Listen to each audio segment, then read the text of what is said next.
السلام علیکم ناظرین، ہائی ٹیک نیوز کے خاص پروگرام میں آپ کا خیر مقدم ہے۔ میں ہوں نیہا خان۔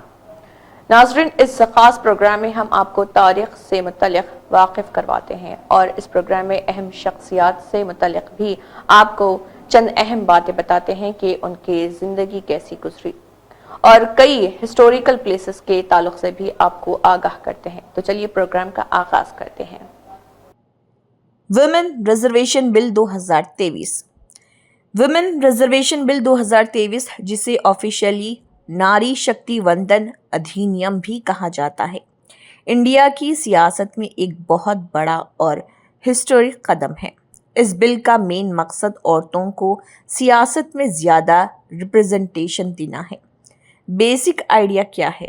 اس بل کے تحت لوک سبھا، نیشنل پارلیمنٹ اور اسٹیٹ اسمبلیز میں 33% یعنی کہ 33% سیٹس عورتوں کے لیے ریزرو کی جائیں گی۔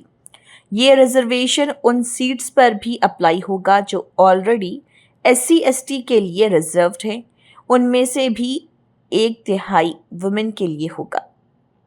اس بل کی ضرورت کیوں پڑی؟ انڈیا میں پہلے عورتوں کی ریپرزنٹیشن بہت کم تھی۔ لوک سبھا میں صرف لگ بھگ 15% یعنی کہ 15% وومن MPs ہیں۔ اسٹیٹ اسمبلیز میں یہ ایوریج 9% کے قریب ہے۔ اسی لیے یہ بل انٹروڈیوس کیا گیا تاکہ جینڈر ایکوالٹی کو پروموٹ کیا جا سکے۔ کی فیچرز، اہم نکات: 33% ریزرویشن، پارلیمنٹ اور اسٹیٹ اسمبلیز کی 1/3 سیٹس ویمن کے لیے ہوں گی۔ سینسس کے بعد امپلیمنٹیشن، یہ لاء تب امپلیمنٹ ہوگا جب نیا سینسس ہوگا اور اس کے بعد ڈیلیمیٹیشن حلقوں کی نئی تقسیم ہوگی۔ 15 سال کے لیے یہ ریزرویشن انیشیلی 15 سال کے لیے ہوگا، لیکن بعد میں ایکسٹینڈ بھی ہو سکتا ہے۔ Seat rotation system, reserve seats ہر الیکشن کے بعد روٹیٹ ہوں گی، الگ الگ حلقوں میں شفٹ ہوں گی۔ ہسٹری، مختصر تاریخ، یہ آئیڈیا پہلی بار 1996 میں انٹروڈیوس ہوا۔ ملٹیپل دفعہ بلز آئے، 1998، 1999، 2008، لیکن پاس نہیں ہو سکے۔ آخر کار 2023 میں یہ بل پاس ہو گیا اور لاء بن گیا۔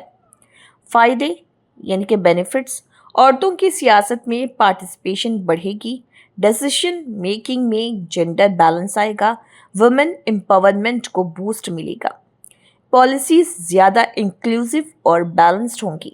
چیلنجز اور تنقید: امپلیمنٹیشن ڈیلے، سینسس اور ڈیلیمیٹیشن کی وجہ سے۔ کچھ لوگ کہتے ہیں کہ یہ صرف پولیٹیکل اسٹریٹجی ہے۔